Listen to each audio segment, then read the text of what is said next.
My wife told her family he's incompetent as a man. So, I made sure to show her just how irrelevant she was as a wife, and now she's begging.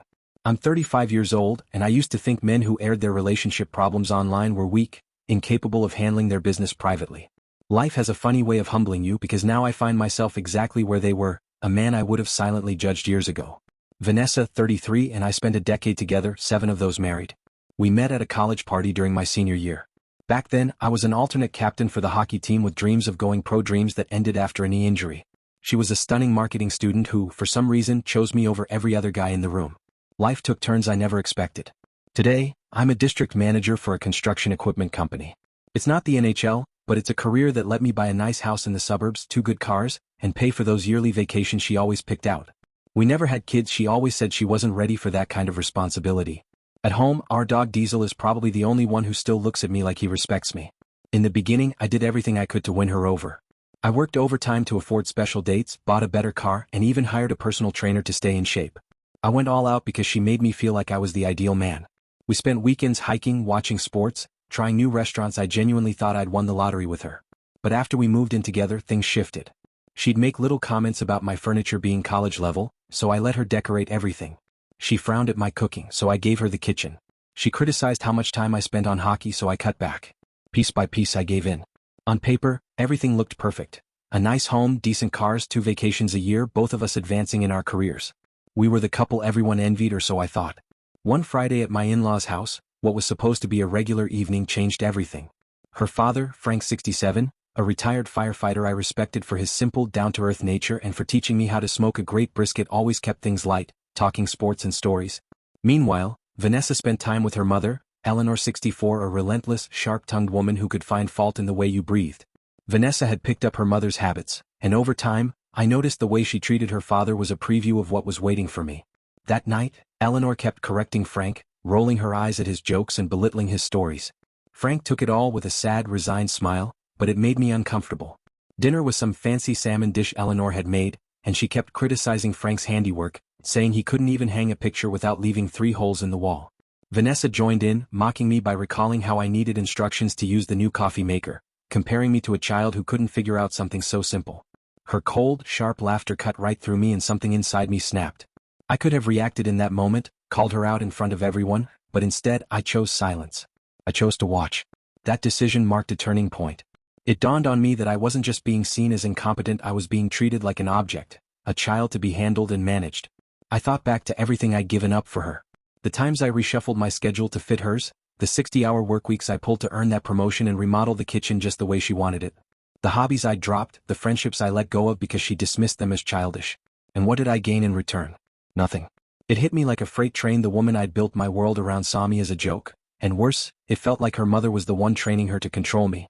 I decided in that moment to stop lying to myself. I excused myself, went to the bathroom, splashed cold water on my face, and made a decision. I wouldn't confront her, not yet. I would keep watching. I would face the truth about what my marriage had become. Standing alone in that bathroom, it felt like I was unplugging from a long, comfortable illusion. And for the first time in years, everything was clear.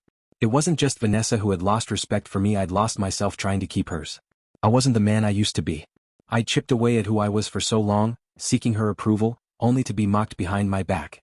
When I came back to the living room, I forced a smile. No one noticed the shift in me. Vanessa and Eleanor were back to laughing about something insignificant, and I sat there quietly, beer in hand, watching. But this time, I really looked at her and saw her for who she was now. She was still beautiful, with that long blonde hair and piercing blue eyes that used to turn heads at the gym.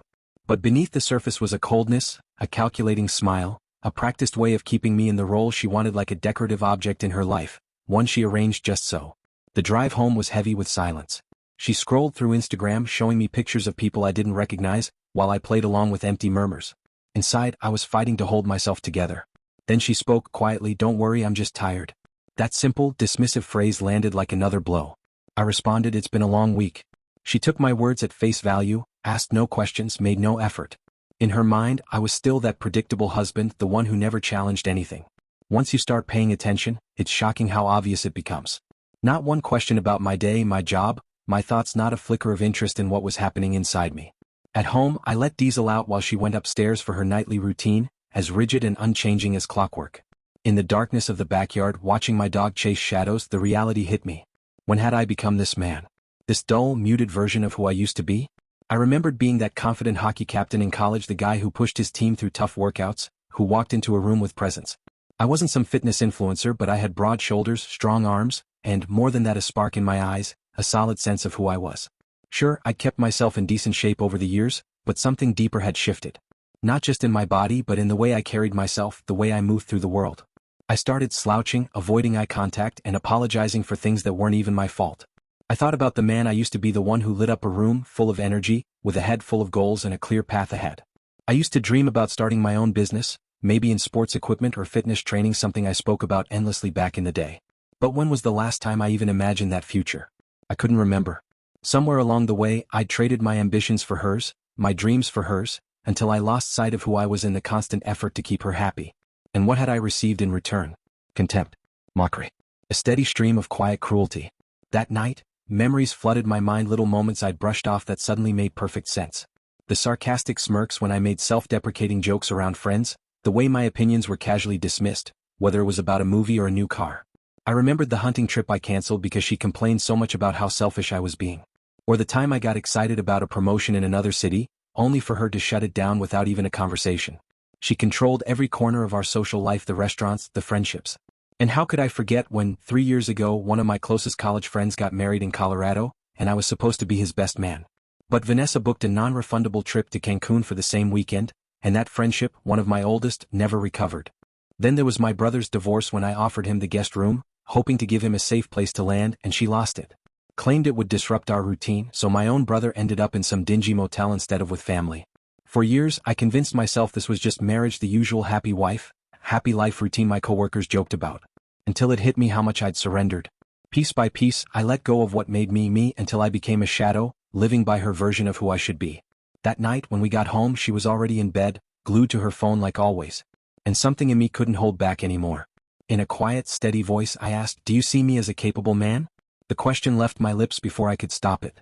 She glanced up, eyes narrowing with confusion, not guilt, not worry, just mild bewilderment, like I'd asked whether the sky was green. "Of course you are. What kind of question is that?" she said, dismissively, her tone light, almost mocking. It was clear she was just going through the motions, offering a hollow response as if checking a box on a list. "Why are you asking that?" she added, already turning her attention back to her screen, as though our conversation didn't matter in the slightest. I stood there for a moment longer, watching her before heading to the shower. I didn't know what this meant for our marriage, not yet, but I was certain of one thing. It was time to reclaim the man I used to be. As I got ready, I mentally ran through a list of everything I'd given up, all the parts of myself I'd let slip away, the boundaries I'd allowed her to cross. I made a quiet promise to myself, I would reclaim those pieces one by one. The first step was simple: getting back to the gym early the next morning, before she even woke up. I used to love those early workouts, the quiet, the focus, the way they set the tone for the whole day. But Vanessa had always complained about me waking up at 5 a.m., and eventually I gave in and stopped. There was a time I had that restless spark at 3 a.m. The drive to chase things, to move, to improve. I'd let that fire die, becoming someone who stayed still, stuck, and unsatisfied. But this time was different. At 4:45 a.m., I got out of bed with real purpose. It was the first decision in years that felt entirely mine. I threw on my slightly worn gym clothes and quietly left the room. Vanessa didn't stir, probably because, as long as it didn't inconvenience her, she didn't care. The gym was nearly empty, just a handful of serious lifters and a few people on the cardio machines. I hit the weights hard. My form was probably rusty after so long, but the burn in my muscles felt incredible, a reminder of effort well spent. Javier, the guy working the front desk, looked genuinely surprised to see me. "Whoa, I thought you'd vanished." "Been busy," I replied, though in that moment I felt completely free of my old patterns. Afterward, I went to a diner I used to love before Vanessa branded it too greasy and insisted I stop going. I ordered the biggest breakfast on the menu and enjoyed every bite without guilt. When I got home, she was in the kitchen, stirring her coffee, still glued to her phone. "Where have you been?" she asked, not even bothering to look up. "Out," I answered, grabbing a protein shake from the fridge. That single word caught her off guard, I could tell. I usually mumbled flat, half-hearted replies, clinging to whatever thin connection was left between us. She frowned, as though trying to make sense of what had shifted. "You smell like sweat. Are you going to shower?" "Yeah," I said, already heading upstairs without another word.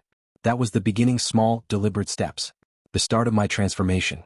Later that same day, I made 2 phone calls that marked a clear before and after. The first was to Marcus, my former boss who'd left to join a competing company a couple of years back. He'd tried to bring me over then, offering a better salary and working conditions, but Vanessa had shut down the idea. She didn't want to deal with the uncertainty of me switching jobs. Back then I listened to her and declined. But this time when I asked if the offer was still open, Marcus told me it was with an even higher salary and more flexible hours. We set up a meeting for the following week to go over the details. Next I called Damon, my old college friend, my best man, though we hadn't spoken in over a year. When he picked up he joked, "Damn, I thought you were dead or something." Between laughs and apologies, he admitted life had gotten complicated on his end too. Apparently, his wife had labeled me a bad influence and discouraged him from keeping in touch. I told him I understood, but things were changing on my side. We agreed to meet that Friday night, and for the first time in years I didn't ask for permission or run it by Vanessa. From that point forward, I began restructuring my life. Every morning I hit the gym. I overhauled my diet to no more nibbling on the rabbit food Vanessa preferred. Instead, I loaded up on protein-rich meals that fueled me. I finally signed up for a beginner's MMA class for the weekend, something I'd always wanted to do, but held back from because Vanessa considered it too aggressive. I also began setting firm boundaries. I stopped staying late to finish tasks that weren't my responsibility and zeroed in on the things I excelled at: closing deals, leading my team, and driving results. My regional director noticed the shift immediately. After I landed a major account, he pulled me aside and said, "You're on fire lately, keep it up." Things at home started shifting too. Vanessa began paying closer attention, asking more questions. She even made an effort to rekindle intimacy, suggesting Wednesday night hookups, something she hadn't bothered with in years. This time, I told her I wasn't in the mood, pretending to be too tired. The confused look on her face was strangely satisfying. For the first time, she realized something was different. By Friday morning, her frustration was visible. Over breakfast, she casually asked what I had planned for the weekend. I told her I was grabbing drinks with Damon that night and trying out the new MMA gym the next day. Frowning, she suggested we go to that trendy restaurant Jeter, and Brad wouldn't stop talking about a classic Vanessa move, trying to reel me back in once she sensed distance. I just said maybe next week. I caught a flicker of irritation in her eyes. She wasn't used to me saying no. That night out with Damon felt incredible. Over dinner and drinks, we laughed and swapped stories, reminiscing about old times. For the first time in ages, I wasn't glued to my phone. I felt like myself again, not the watered-down version I'd slowly turned into. I didn't get home until after midnight. Vanessa was waiting, visibly upset about how long I'd been gone. I didn't bother making excuses. I just went to bed, no explanations needed. From that weekend on, everything started to shift. I committed to a new rhythm. Gym every morning, MMA classes 3 times a week, and reconnecting with old friends I'd let drift away. I even joined the monthly poker night my coworkers hosted, something Vanessa had always mocked as a waste of time and money. Beyond activities, I began rediscovering the hobbies I'd abandoned. I pulled out my old hunting gear, cleaned my rifles, and started looking into the upcoming deer season, a tradition I'd shared with my father and brother long before Vanessa came into the picture. She used to complain about me running off to kill innocent animals, but I decided to do it anyway, planning a trip with my brother for opening weekend. I also took control of bigger decisions. When Vanessa tried to book our summer vacation without asking, announcing she'd rented a beach house in the Hamptons for July, I finally spoke up. I reminded her that while she loved the beach, every July I preferred heading to Montana for hunting season. When I told Vanessa, her reaction was explosive. She stared at me like I was speaking a foreign language before storming off and slamming the bedroom door. I, however, simply went back to my book, feeling no need to chase after her. The person I used to be, the one who would have tried to smooth things over, was gone. As the weeks passed, I reclaimed even more of myself. I joined a weekend hockey league, a sport I'd once loved but abandoned because Vanessa insisted it was a waste of time. I began making decisions without feeling obligated to check in with her first, whether it was buying a new grill, booking a fishing trip, or grabbing tickets to a concert she couldn't stand. Each small act of independence pieced my identity back together. Physically and mentally, the changes were obvious. A month of serious workouts and a cleaner diet left me down 15 pounds, stronger, leaner, and more confident. I even changed up my haircut and wardrobe to match the person I was becoming. People noticed, everyone it seemed, except Vanessa, whose dissatisfaction only deepened. One evening she confronted me while scrolling through our joint account. "You've been spending a lot lately," she said. "Shouldn't we be discussing these things first?" I stayed calm. "Did you talk to me before dropping $2,000 on that handbag last month?" Embarrassed, she muttered something about it being different. "I've always managed our money well," I added, "but that's changing. I opened my own account. My next paycheck's going there." Her face was a mix of shock and confusion. "What's that supposed to mean?" "It means I want control over my own money," I told her. Then came the question I wasn't expecting. "Are you leaving me?" I hadn't gone that far in my mind, not yet. My only plan was to be myself again, wherever that might lead. A few nights later, after an MMA class, I came home to find Vanessa waiting on the couch, arms crossed. "Are you having an affair?" she demanded. I laughed. "No." But she wouldn't let it go. "You're never home. You don't talk to me. You don't touch me. Why do you even care?" I asked. I'm not your husband. That question silenced her. For years, she treated me like a background character, the guy who paid the bills, stayed quiet, and lived in her carefully curated world. Without waiting for a reply, I excused myself, claiming a late meeting the next day, though in truth, I'd started speaking with a lawyer about managing my new reality. Within 2 weeks of embracing this new path, I saw Vanessa start to unravel. She was so used to controlling everything about me that she was completely unmoored by my transformation. In a clumsy attempt to pull me back in, she cooked my favorite meals, pulled out lingerie that hadn't seen daylight in years, and even showed genuine interest in my hobbies. She suggested dining at a steakhouse I'd brought up months ago, a place she'd once dismissed as unhealthy and beneath her. But for me, those gestures were too little, too late. They couldn't derail the momentum I'd built or pull me off the course I was on. And it was in that clarity, fully in control of my life again, that I finally accepted Marcus's job offer. When I told Vanessa about my decision to take the new job, her reaction was theatrical, cycling through the stages of grief in mere seconds. You can't just switch companies without talking to me first. What if it doesn't work out? What if we can't pay the bills? What if your current job matches the offer? Her resistance was both fierce and unexpected, and in that instant, it became clear to me, no matter where this new road led, I could no longer be the accommodating man I used to be. I couldn't fathom why she was so willing to jeopardize everything we had built.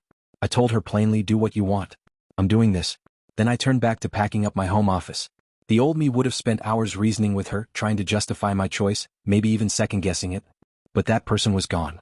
What hit her hardest wasn't just the job, it was how I started making plans without her. For years, our social lives had revolved around her friends, her co-workers, her preferred activities. I tagged along, making awkward small talk with husbands and boyfriends I had little in common with, while she commanded every room. Now, I was rebuilding a life of my own. Dinners with my MMA gym friends, reunions with college buddies, watching games at sports bars instead of sipping overpriced wine at places she adored. And I stopped inviting her not out of spite, but because I knew she'd hate it. She'd be glued to her phone, scowling at inside jokes and asking how much longer we'd be there. She noticed. Of course you don't want me coming with you anymore, she remarked one evening as I was heading out to watch a game with Damon and some friends. I paused at the door. Would you enjoy sitting through 3 hours of hockey? I asked. She wrinkled her nose. Well, no. Then why would I invite you? My honesty threw her off. Before, I would have lied, said of course I'd like you to come, though we both knew it wasn't true. I feel like we've been living separate lives lately, she said, with that wounded voice that once instantly made me feel guilty. We are, I admitted, grabbing my keys. Isn't this what you wanted? You with your things, me with mine, and sometimes we meet somewhere in the middle. She frowned. That's not what I wanted. I wanted us to do things together. Things you wanted to do, I corrected. It's different. I left before she could argue further. That night, I laughed freely, surrounded by people who shared my humor, my stories, my pace, without worrying if my wife was bored or disapproving. The real shift in our dynamic became undeniable at her company's annual dinner.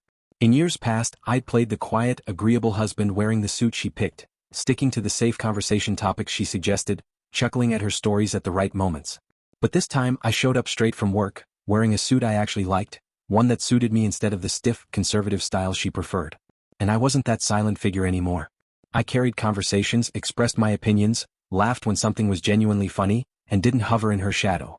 From across the room, I noticed Vanessa watching me with a strange look, not anger, but a kind of confused disbelief. It was as if she were seeing a stranger wearing my face. On the way home that night, she said, "You were different tonight." Well, yeah, I replied. More. I don't know, present. Engaged. People kept mentioning it. I shrugged. I just showed up as myself. She let out a sigh, staring out the window. It's like I don't even know you anymore. Maybe you never did, I said. The next real test came when her family invited us over for dinner again. Stepping back into that house was surreal. The last time I'd been there, I was an insecure man, chasing approval, sacrificing my self-respect, and putting up with mockery just to keep the peace. This time, I walked in confidently, polite but not pandering, immune to Eleanor's sharp remarks and uninterested in seeking Frank's approval.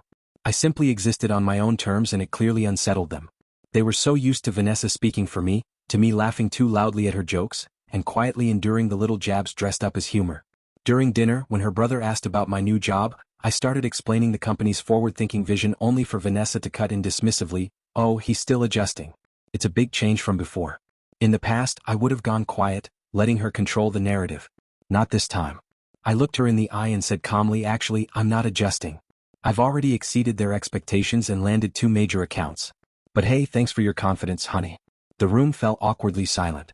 Vanessa blinked, caught off guard. Eleanor stiffened, while Frank, surprisingly, cracked a faint smile. "Well," Eleanor muttered, "seems like you're doing well." "Yes," I agreed.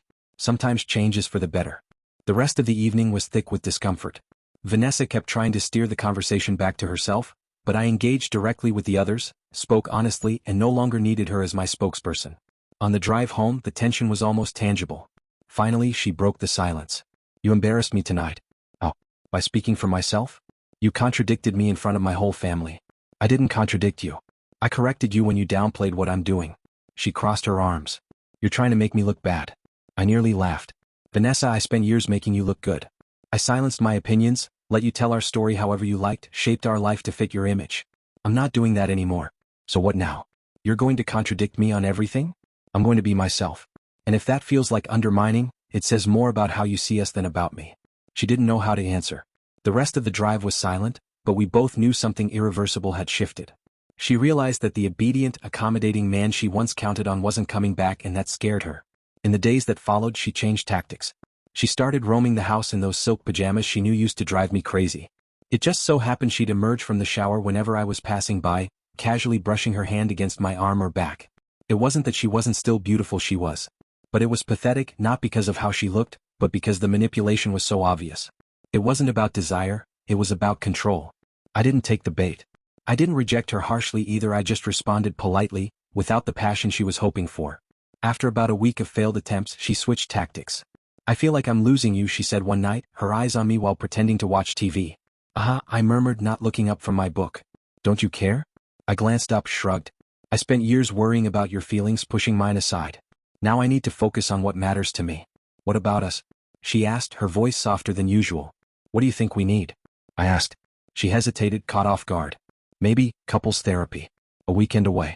Or just finding time to reconnect." There was a time when those words would have meant everything to me. Now, I wasn't even sure I wanted to stay in the marriage. "I'll think about it," I said. She nodded, clearly expecting more but too cautious to push. That caution alone spoke volumes. Still, I never gave her a definite answer about therapy or working things out. The following week, I asked myself what I truly wanted. Was there anything left in this marriage worth saving? Or was I just hanging on out of habit and fear of starting over? The answer came unexpectedly when I overheard her on the phone with her mother. I wasn't trying to listen, I'd come home early from the gym, and they didn't realize I was there. "I think he's giving in, Mom. I brought up therapy and he said he'd think about it. Just need to be patient, he'll go back to normal." I heard her mother's voice clearly. "Men are simple.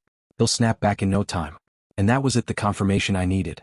To her, my growth wasn't a real change, it was a phase she believed would pass. She didn't want a partnership built on mutual respect and transformation. She wanted me back in the old, obedient role.